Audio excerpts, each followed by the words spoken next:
कल हमारी चर्चा प्रारंभ हुई थी पुद्गल के बारे में, तो उसमें अब शब्द की भी चर्चा हुई थी। पुद्गल की पर्यायों की चर्चा हुई, जिसमें सबसे पहले शब्द।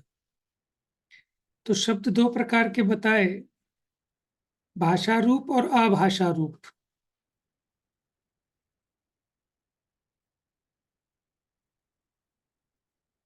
फिर उसके दो भेद और किए, प्रायोगिक और वैश्रिसिक। वैश्रिसिक का मतलब होता है स्वाभाविक, बिना प्रयत्न के स्वयं से होने वाले, और प्रायोगिक होते हैं जो प्रयत्न पूर्वक होते हैं।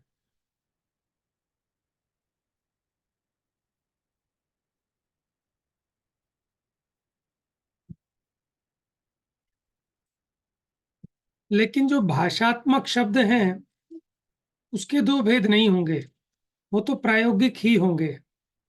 जो भाषा रूप शब्द हैं वो तो प्रायोगिक ही होंगे, लेकिन अभाषात्मक शब्द प्रायोगिक भी हो सकते हैं और वैश्रिसिक भी हो सकते हैं।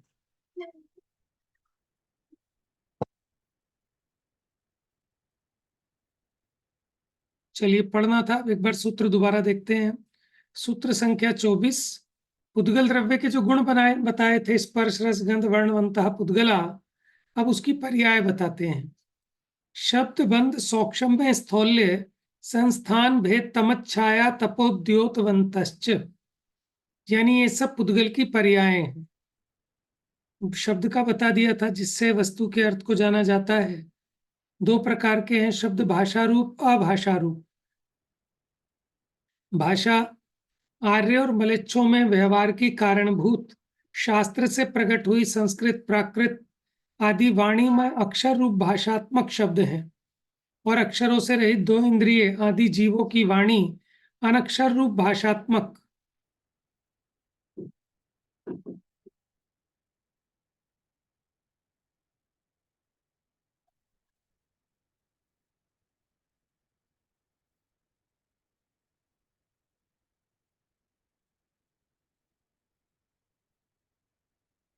देखिए, केवली भगवान की वाणी भी अक्षर रहित है, यानी एक अक्षरी है, उसी को निरक्षरी भी कहते हैं। देखो, ये दोनों भेद प्रायोगिक ही हैं, वैश्रिसिक नहीं, क्योंकि ये दोनों प्रकार की सभी भाषाएं पुरुष के प्रयोग से उत्पन्न होती हैं, उसके बिना उत्पन्न नहीं होती। कौन कौन सी दोनों भाषाएं? एक तो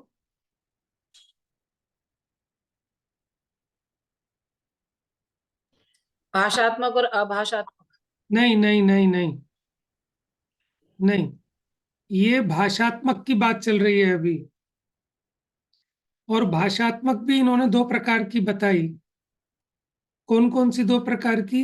एक तो आपकी संस्कृत प्राकृत देश भाषा रूप वाणी में अक्षर रूप भाषात्मक शब्द, एक अनक्षर रूप भाषात्मक शब्द है, वो भी भाषा, यानी दो इंद्रिय से लेकर ऊपर के, वो जो बिना अक्षर वाली वाणी है, ठीक है, उसको वो भी भाषा कह रहे हैं, लेकिन वो कह रहे हैं अनक्षरात्मक भाषा।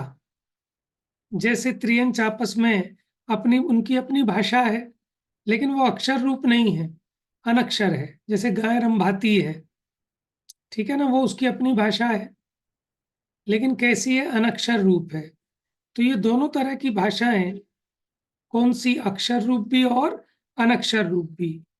ठीक है, ये दोनों की दोनों भाषाएं कैसी हैं? प्रायोगिक हैं, वैश्रिसिक नहीं है। देखो, जब हम बात करते हैं तो हम बात करते करते बीच बीच में ठीक है ना, ये सब क्या है? ये अनक्षर रूप है, लेकिन ये प्रायोगिक है, ठीक है ना, क्योंकि इससे संप्रेषण तो हो रहा है ना हमारी। तो भाषा किसे कहते हैं कि जिसके द्वारा अपने विचारों का दूसरे को संप्रेषण किया जा सके, माने अपनी बात को कम्युनिकेट करना, दूसरे तक पहुंचाना, वो सब भाषा है। अब ये अक्षर रूप भाषा और अनक्षर रूप भाषा।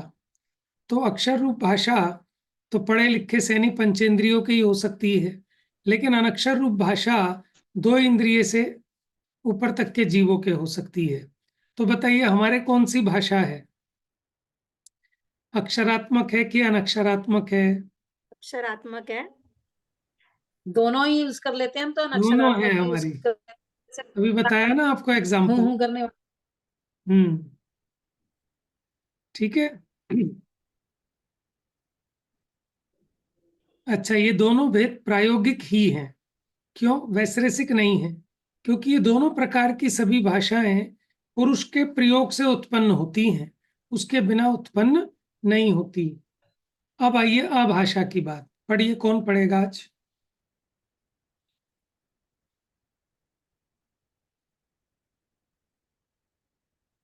हम पढ़ते मैं हैं पढ़ूं भैया। भैया? पढ़िए हाँ, पढ़िए। प्रीति जी पढ़ेंगी। नहीं पढ़िए आप। नहीं, आप पढ़िए। आभाषात्मक शब्द प्रायोगिक और वैशेषिक दोनों प्रकार के हैं। पुरुष के प्रयत्न पूर्वक उत्पन्न होने वाले शब्द प्रायोगिक और पुरुष के प्रयत्न की अपेक्षा से रहित स्वाभाविक रूप में प्रकट हुए शब्द वैशेषिक आभाषात्मक शब्द है। प्रायोगिक शब्द के तत्, वितत, घन, शुषिर ये 4 भेद हैं। चर्म से मढ़े हुए ढोल, नगाड़े, मृदंग, डफली आदि से उत्पन्न शब्द तत् हैं। तात या तारमय वीणा, सुघोष, सितार, भेरी आदि से उत्पन्न शब्द वितत हैं। ताल, घंटा, झांझ, मंजीरा आदि हिलाने से उत्पन्न हुए शब्द घन हैं। शंख, बांसुरी आदि से उत्पन्न शब्द शुशिर है। देखिए, मेघ समझ की में गर्जन। आया? ये सबके सब प्रायोगिक हैं। अब तत् शब्द क्या होता है? कि जैसे ढोल है, ढपली है, इस प्रकार की थाप वाली आवाज जिसमें आती है, वो सब कौन से हैं? वो तत् प्रकार के। तत्, उन शब्दों का नाम है तत्। फिर वितत में क्या कहा? जितने भी तार वाले वाद्य यंत्र होते हैं, ठीक है, उनसे उत्पन्न जो ध्वनि है वो वितत कहलाती है। जैसे वीणा, गिटार, सितार, ठीक है, वो क्या कान क्या बोलते हैं, तानपुरा, ये सब, इनसे उत्पन्न होने वाले शब्द वितत हैं। फिर घंटे टाइप की जितनी चीजें हैं, झांझ, मंजीरा, ठीक है ना, इसमें टन टन टाइप की आवाज आती है, वो घन कहलाते हैं शब्द। और जो फूंक से उत्पन्न होते हैं, शंख, बांसुरी आदि से उत्पन्न शब्द, ये सुशिर कहलाते हैं। लेकिन ये सारे के सारे प्रयत्न पूर्वक होते हैं। अच्छा, मेघ की गर्जना आदि से उत्पन्न शब्द वो वैश्रेषिक है, प्रायोगिक नहीं है, वो वैश्रेषिक है। ठीक है, आगे पढ़िए। बंद। अभी शब्द समझ में आया? ये शब्द क्या है? ये पुद्गल की पर्याय हैं। पुद्गल की पर्याय मतलब जब दो या दो से अधिक पुद्गल स्कंध आपस में टकराते हैं तो उससे ध्वनि उत्पन्न होती है। तो ये जो जैसे देखिए पुद्गल है, अभी आपस में टकराए, ठीक है ना, तो ये जो शब्द रूप परिणमन हुआ वो पुद्गलों का शब्द रूप परिणमन हुआ है। ये दोनों हाथों से शब्द उत्पन्न हुआ, ऐसा कहना निमित्त का कथन है। क्यों? कि शब्द उत्पन्न होता है भाषा वर्गणा से, और ये हाथ है आहार वर्गणा के कार्य। आपने पढ़ी थी ना 23 प्रकार की वर्गणाएं, उसमें 5 प्रकार की मेन वर्गणाएं बताई थी। आहार वर्गणा, देखो जितना कुछ भी आपको आंखों से दिखाई देता है ये सब आहार वर्गणा है। अब आप लगा लो, आपका टीवी, लैपटॉप, ठीक है, घर की सारी सामग्री, पेड़ पौधे, ये शरीर, ये सब क्या है? आहार वर्गणा से निर्मित है। आहार का मतलब खाली भोजन ही नहीं, जितना कुछ भी आपको दिखाई दे रहा है ये सब आहार वर्गणा रूप पुद्गल की पर्याय हैं। ठीक है। अब शब्द वर्गणा क्या है? कि जितना भी आपको कानों से सुनाई देता है वो भी पुद्गल, लेकिन वो सारा का सारा भाषा वर्गणा का कार्य है। तेजस वर्गणा वो आपके ज्ञान का विषय नहीं बनती। कारमान वर्गणा वो भी आपके ज्ञान का विषय नहीं बनती, उसे आप शास्त्र आदि के द्वारा अनुमान कर सकते हैं उसका, जिसके कारण वो कर्म होते हैं ना, वो कारमान वर्गणा से बने हैं। तो आप ये देखिए, दोनों हाथ बजाने से जो ध्वनि उत्पन्न हुई, कहने में आता है कि इससे उत्पन्न हुई, लेकिन ये आहार वर्गणा है। ये हाथ मिले, इसी समय यहाँ के जो पुद्गल परमाणु थे, भाषा वर्गणा के परमाणु, वो भाषा रूप परिणमित हुए। ठीक है। और देखो इसमें, जैसे मानो कोई अमेरिका में, मान लो हम आपसे बहुत किलोमीटर दूर बैठे हैं, तो हमने ताली यहाँ बजाई, तो हमारे यहाँ के भाषा वर्गणा के परमाणु परिणमित होने चाहिए ना, लेकिन आप सबको जो सुनाई दिए वो आपके कानों के पास जो भाषा वर्गणा के परमाणु हैं वो भी भाषा रूप परिणमित हुए हैं। बात आ रही है कुछ समझ में? ठीक है ना? आपके कानों के समीप जो भाषा वर्गणा के परमाणु हैं, आपने एक पढ़ा होगा वो साइंस में, अनुप्रस्थ तरंगे और अनुदैर्ध्य तरंगे, क्या बोलते थे उसको इंग्लिश में? जो तरंगे होते हैं, जैसे पानी में पत्थर मारा तो जो ऊपर नीचे इस तरह चलती हैं, वो तो होती है अनुप्रस्थ तरंगे, और जो सीधी ऐसे जाती हैं वो अनुदैर्ध्य तरंगे।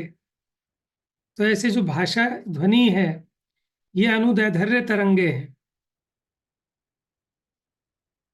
मुझे इंग्लिश का उसका टर्म याद नहीं है, खैर। तो वहां भी वो साइंस क्या कहता है कि जो आवाज जाती है ना आप तक, वो कंपन से जाती है, वाइब्रेशन से। हमने बोला तो यहाँ के जो परमाणु थे वो वाइब्रेट हुए, उसने नेक्स्ट वाले परमाणु को वाइब्रेट किया, उसने नेक्स्ट वाले को, उसने नेक्स्ट वाले को, उसने नेक्स्ट वाले को। तो इस तरह वो आवाज आप भैया तक पहुंचती है। अनुप्रस्थ को कहते हैं ट्रांसवर्स वेव। ट्रांसवर्स? वेव अच्छा, और नहीं कुछ और नाम था मेरे ख्याल से। इसमें तो ये लिखा है ट्रांसवर्स। और उसका अनुदैर्ध्य का? अनुदैर्ध्य का देखती हूँ। भाई साइंस इंग्लिश मीडियम से पढ़ा है ना, किस किस ने पढ़ा है मुझे सब पता है, बताओ। सोनिया ने पढ़ा है, प्रीति ने पढ़ा है, नहीं था? अनुदैर्ध्य को कहते हैं लॉन्गिट्यूडिनल। हाँ ये लॉन्गिट्यूड। हाँ लॉन्गिट्यूडिनल, और दूसरा लैटिट्यूडिनल, ऐसा होगा, इस तरह का ही नाम था। लॉन्गिट्यूड लॉन्गिट्यूडिनल वेव्स कहते हैं अनुदैर्ध्य को। हाँ, नहीं अनुदैर्ध्य का नहीं होगा, अनुप्रस्थ। चलो खैर, मुझे तो यहाँ समझाना है, मुझे तो यहाँ समझाना है कि देखो ये इतनी गहरी बात अब लोगों को समझ में ही नहीं आएगी। चलो वो साइंस तो बता रहा है कि एक जो तरंगे हैं वो कैसे होती है, नेक्स्ट वाले को आपस में कंपन करती रहती है, ठीक है, इसलिए आपके कानों के पास तक उसकी आवाज आती है वाइब्रेशन से, ठीक है। लेकिन जैन साइंस उसका असली गहराई बताता है कि वो कैसे आ रही है।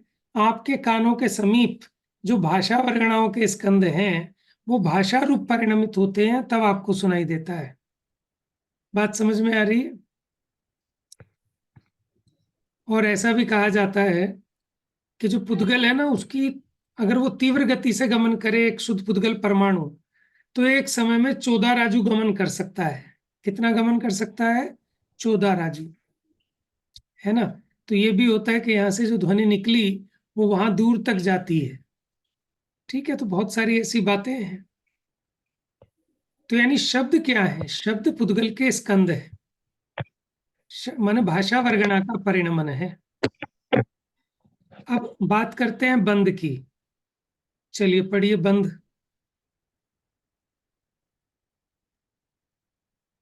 बंध जिससे बंध रूप होते हैं या बंधन मात्र बंध है।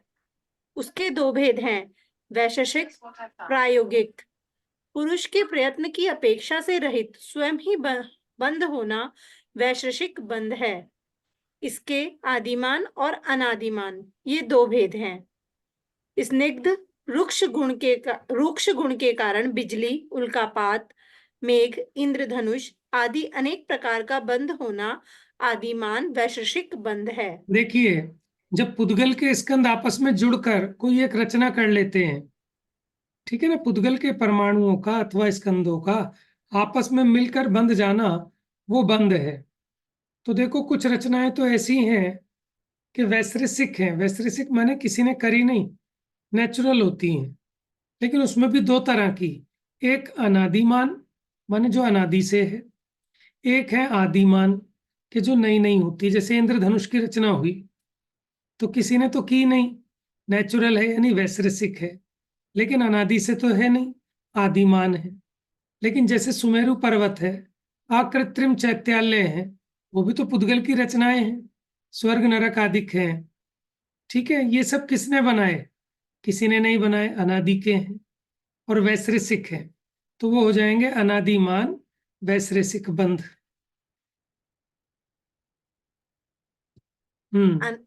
अनादिकाल से स्थिर धर्म अधर्म आकाश द्रव्य का अनादिमान वैशेषिक बंध है। परस्पर मिलाप के अभाव पूर्वक कालाणु भी अनादिकाल से निरंतर बंध रूप है।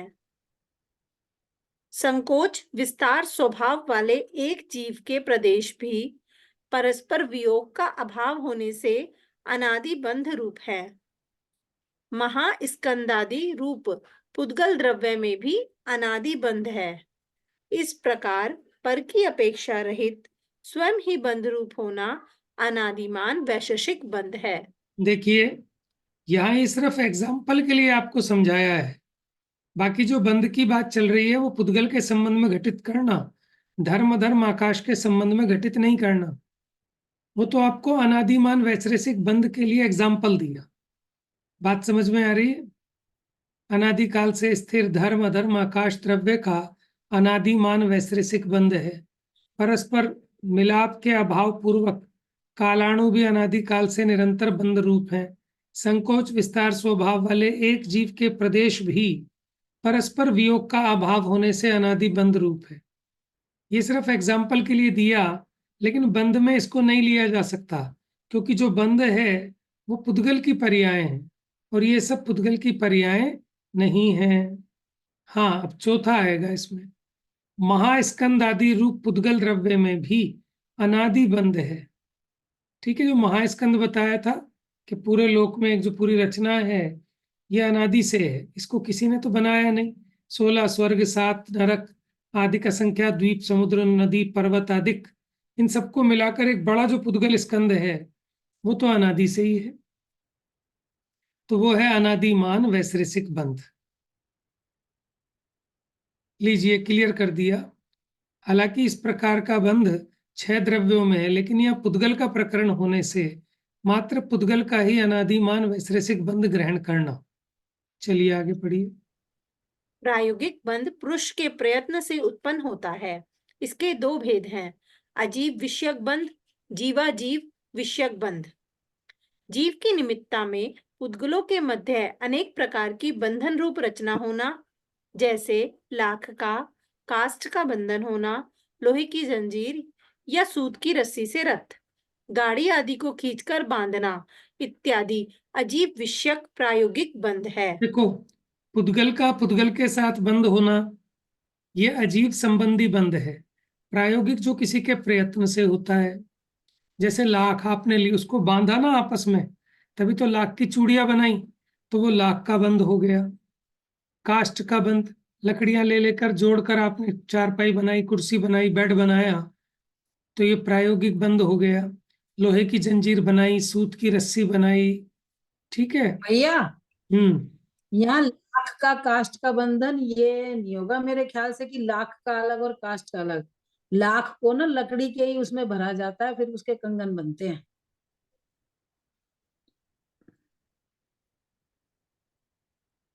देखो, गहनों में जितने गहने बनाते हैं ना, इनमें लाख भरवाते हैं। ये सोने के कंगनों में भी भरवाते हैं, ताकि वो जल्दी से भरवाते क्रैक हैं। ना हो, चटके नहीं। जी ठीक है ना। जी भैया। तो अब उसमें वो जो लाख का बंधन है, देखो, अब लाख की चूड़ियां मैंने तो देखी नहीं, आप बता रहे हो लकड़ी में भरते हैं लाख। जी, कंगन आते हैं थे ऐसे, अब पता नहीं मुझे। अब तो खैर इन चीजों को मैं लेती नहीं, लेकिन जब हम पहले लिया करते थे, जब कभी ऐसी उम्र थी, तो वो लकड़ी के कंगन में लाख भरी जाती है। जैसे अब अगले एग्जाम्पल से भी क्लियर हो जाएगा कि लोहे की जंजीर या सूत की रस्सी से रथ गाड़ी आदि को खींचना, ऐसे ही हाँ, लाख का काष्ठ का बंधन, लाख और काष्ठ का बंधन होना। ठीक है। इसमें दोनों तरह के घटित होंगे। वो सेम उस धातु में भी घटित हो सकते हैं और किसी दूसरी विजातीय धातु से भी घटित हो सकते हैं, लेकिन अजीव अजीव का बंधन है। ठीक है ना, ये भी सही है। वो तो और इजी हो गया, जैसे आपने रस्सी से रथ को बांधकर खींचा है, ठीक है, अथवा लोहे की जंजीर से आपने उसको बांधा, तो ये भी बंद है। लेकिन जो आपने जंजीर बनाई ना, उसमें अलग अलग कड़े ऐसे बांधे हैं आपने, जोड़े हैं, तभी तो जंजीर बनी है, वो भी बंद हो जाएगा। तो वो सारी बातें इसमें ले लेना। लेकिन ये सारा का सारा अजीव विषयक प्रायोगिक बंध है। प्रायोगिक माने प्रयत्न पूर्वक किया गया है। अब दूसरा होगा कि जीव के साथ उद्गल का बंध। ठीक है, पढ़िए जरा। जीव के योग का निमित्त पाकर जीव का कर्म नौकर्म के साथ बंधन होना जीवाजीव विषयक प्रायोगिक बंध है। इनमें से कर्म बंध तो ज्ञानावरणादि रूप 8 प्रकार का है। इनका वर्णन 8वें अध्याय में होगा। 9 कर्म बंध औदारिक, वैक्रियक, आहारक, तेजस, कारमाणमय 5 शरीर रूप है। इनका वर्णन दूसरे अध्याय में हो गया है। ठीक है, जीव का शरीर के साथ बंध है, अथवा वो जो शरीर की रचना हुई उसमें भी कितने सारे पुद्गल स्कंद जुड़े तो वो शरीर का निर्माण हुआ। चलिए, तो बंध समझ में आया आपको, ये भी पुद्गल की पर्याय है। अब कहते हैं सूक्ष्म। पढ़िए। अपने लिंग से स्वयं को बताए या बताना मात्र सूक्ष्म है। अल्प थोड़ी को सूक्ष्म कहते हैं। सबसे अल्प या अन्य से अल्प सूक्ष्म है। सूक्ष्म का कर्म या सूक्ष्म का भाव सौक्ष्म्य है। वह भी 2 प्रकार का है, अंतय सूक्ष्म, सापेक्षिक सूक्ष्म। एक परमाणु अंतय सूक्ष्म है क्योंकि उससे छोटा कोई अन्य नहीं है। बेल फल से आंवला सूक्ष्म है, उससे बेर सूक्ष्म है इत्यादि अन्य की अपेक्षा परस्पर सूक्ष्म रूप होना सापेक्षिक सूक्ष्म है। बात समझ में आई आपको? एक तो मतलब अंत सूक्ष्म, जिससे और कोई छोटा नहीं हो सकता, और एक होते हैं कंपैरेटिव, सापेक्ष, कि बड़े की अपेक्षा छोटे को सूक्ष्म कहते हैं। तो ये भी क्या है, सब ये पुद्गल की पर्याय हैं। पुद्गलों में सूक्ष्म रूप परिणमन भी होता है। अब अत्यंत सूक्ष्म तो परमाणु है।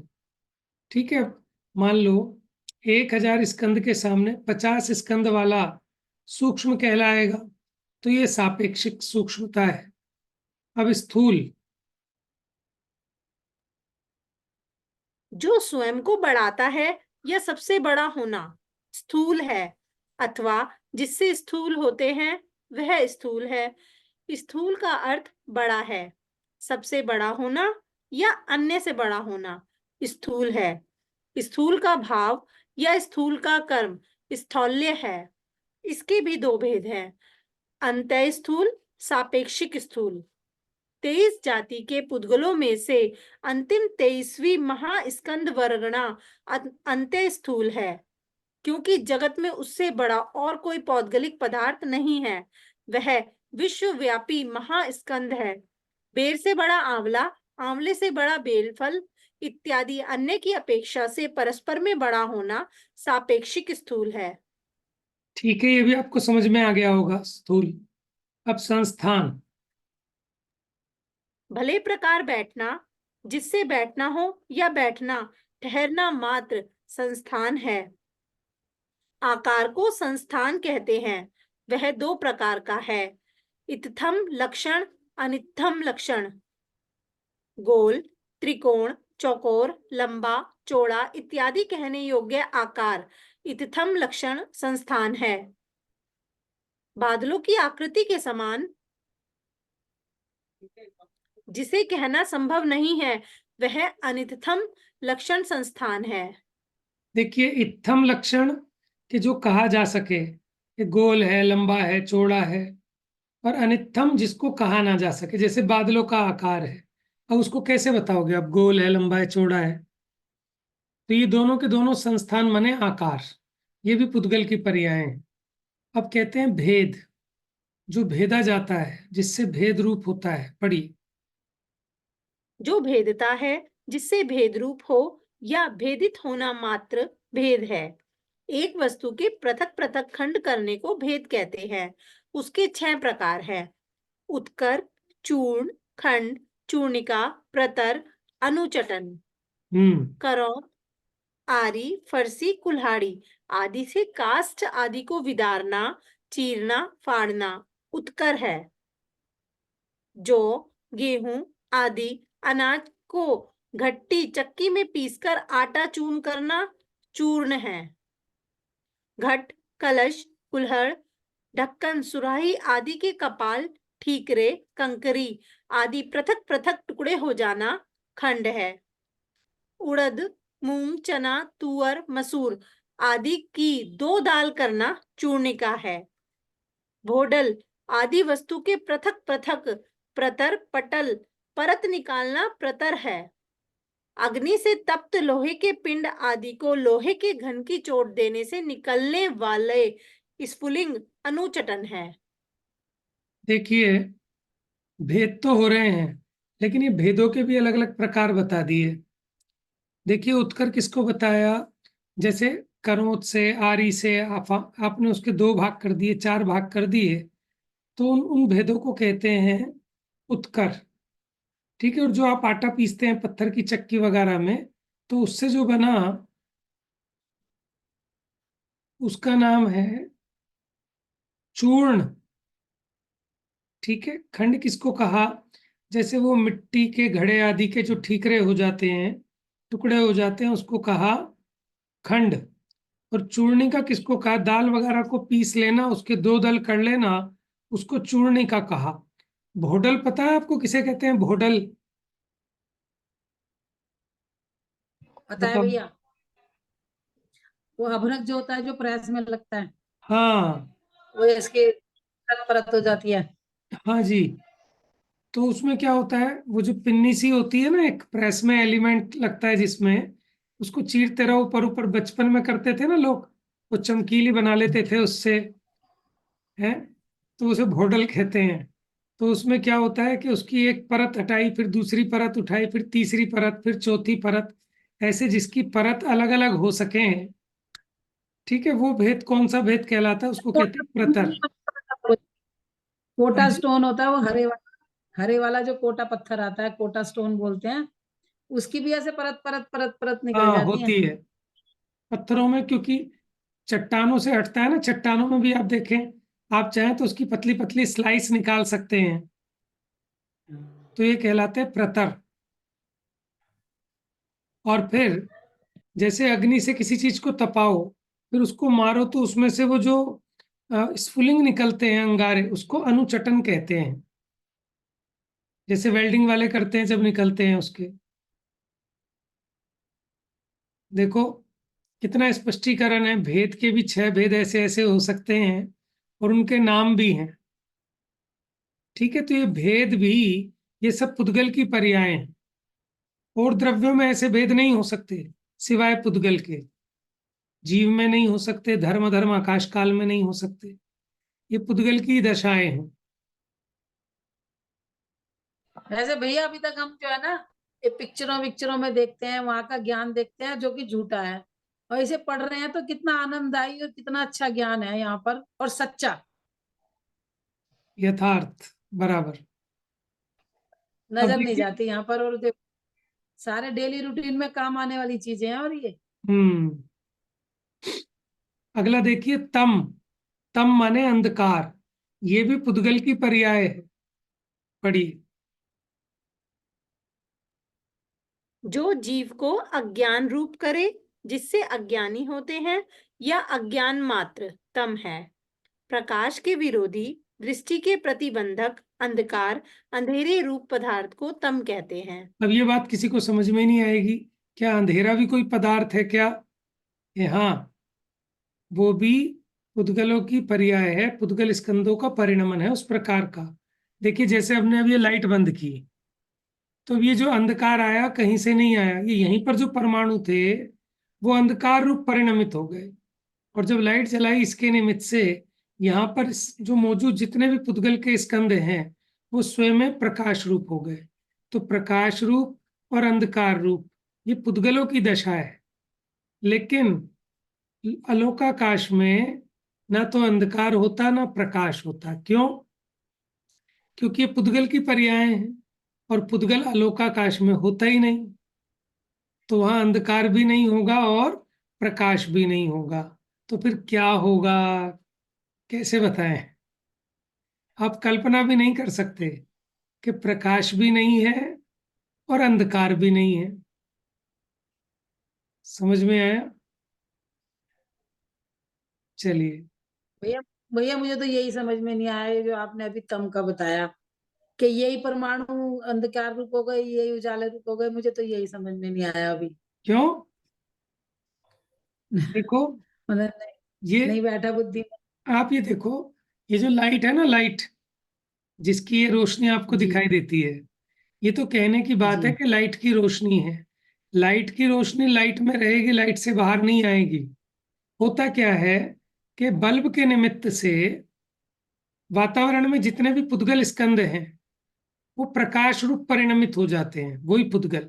क्योंकि प्रत्येक पुद्गल में एक वर्ण नाम का गुण है, ठीक है, और उसकी पर्याय होती हैं वर्ण की। तो उसी वर्ण की अंधकार रूप पर्याय हो गई तो हम कहते हैं अंधेरा, और इन्हीं की प्रकाश रूप, चांदने रूप, उस रंग रूप हो गई तो हम कहते हैं प्रकाश हो गया। तो ये प्रकाश और अंधकार, ये दोनों पुद्गल की ही दशाएं हैं, पुद्गल की ही पर्याय, इसलिए कहा इसको।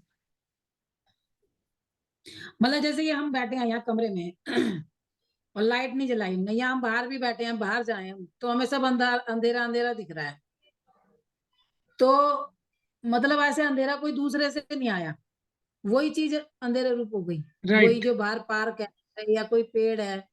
वो जहां जितने पुद्गल परमाणु है ना, जहां आप देख रहे हो, वो सब हाँ, अंधकार रूप परिणमित हुए। और जब सूरज आएगा तो वही उजाले हो जाएंगे। बिल्कुल। तो उनका सूरज वर्ण क्या उस करेगा रूप फिर? है जी। फिर सूरज ने क्या किया फिर? सूरज मतलब को क्या सूरज ही से करते, फिर क्या? यही तो जैन दर्शन समझाता है कि सूर्य तो निमित्त मात्र है, उसने कुछ नहीं किया। एक द्रव्य दूसरे द्रव्य का क्या कर सकता है, कैसे करे? के बगैर होंगे भी नहीं ये प्रकाश नहीं रूप। होंगे। ऐसे ही निमित्त नैमित्तिक संबंध है। लाइट खोले बिना उजाला नहीं होगा, लेकिन उजाला लाइट से नहीं हुआ। ठीक है, ये बातें प्रैक्टिकली समझाना मुश्किल है, लेकिन सिद्धांत तो यही है। तो ये निमित्त नैमित्तिक संबंध की घनिष्ठता के कारण हमको ऐसे ही लगता है कि इससे प्रकाश हो गया, उसने कर दिया। एक परमाणु दूसरे परमाणु का करता नहीं है। समझ में आया? तो ये वस्तु स्वतंत्रता की पराकाष्ठा है।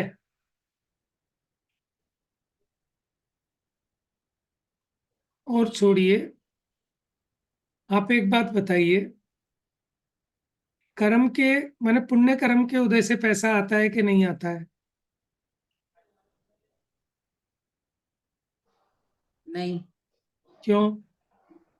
मतलब भाई पैसा तो अपनी उससे, वो कहते हैं ना वो कौन सी क्रिया योग्यता से, से? उसमें अपनी क्रियावती योग्यता शक्ति से, है। क्रियावर्ती शक्ति से, क्रियावर्ती शक्ति से पैसा इधर से उधर होता है। वो तो मुझे अच्छा लगे तो पुण्य वो माना जाएगा उसे, मुझे बुरा लग रहा है तो बराबर। पुण्य थोड़ी माना जाएगा। तो देखो, जो कर्म का उदय है वो निमित्त है, उपादान नहीं है। ठीक है, और पैसा वो आहार वर्गणा का कार्य है, और कर्म कारमान वर्गणा का कार्य है। इनकी वर्गणाएं न्यारी न्यारी जाति की हैं। तो इससे बातें, देखो, ये बड़ी सूक्ष्म बात है। ये निमित्त की तरफ से कहा जाता है कि पुण्य के उदय से ये सामग्री मिल गई, पाप के उदय से छूट गई, कि वो सामग्री अपनी योग्यता से हुई है। देखो, ज्ञानावरणी के उदय से मेरा ज्ञानहीन हुआ, ये निमित्त का कथन है। दोनों न्यारे न्यारे हैं। मेरे ज्ञान का हीन होना, ये मेरे अपुरुषार्थ का, पुरुषार्थहीनता के कारण हुआ, अथवा मेरी योग्यता ऐसी थी। ठीक है, और पुद्गल कर्म में भी उसी प्रकार ज्ञानावरणी का तीव्र उदय है। नहीं तो जड़ चेतन में क्या कर सकता है? कुछ नहीं कर सकता।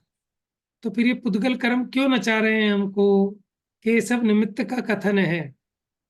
वास्तव में जीव अपनी अज्ञानता से स्वयं, ठीक है, उसके हिसाब से नाच रहा है। देखो, जैसे मानो वो नागिन का धुन बजती है ना मंदिरों में, ठीक है, वो पियानो बजाते हैं नागिन की धुन पे, और कई लोग थिरकने लगते हैं एकदम। समझ में आया? तो उसका वो जो पियानो बजा, क्या उसने सबको नचाया है? कि वो तो निमित्त मात्र है। समझ में आया कि जिसके नाचने की योग्यता थी उसको वो धुन निमित्त पड़ जाती है और जिसके नहीं है उसको नहीं पड़ती है। बात समझ में आई? माने जिसको संगीत का प्रेम होता है उस प्रकार का संगीत बजे, ठीक है, तो उसका या तो गुनगुनाना चालू हो जाता है या उसके पैर थिरकने चालू हो जाते हैं। तो कोई उस म्यूजिक ने तो उसको जबरदस्ती नहीं नचाया। उसी प्रकार ये कर्म जीव को सुखी दुखी नहीं करते, ये स्वयं सुखी दुखी होता है तब कर्मों का उस प्रकार का उदय उसमें निमित्त होता है, निमित्त, उपादान नहीं। ठीक है ना? कैसी वस्तु की स्वतंत्रता है। माने तुमने बताया जगत को प्रत्येक कण स्वाधीन है, कर्ता न धरता कोई है, अणु अणु स्वयं में लीन है। माने एक एक परमाणु स्वतंत्र है। जैसे चश्मा, ये आपको एक दिख रहा है ना, इसमें अनंत पुद्गल के परमाणु हैं और हर एक पुद्गल का परमाणु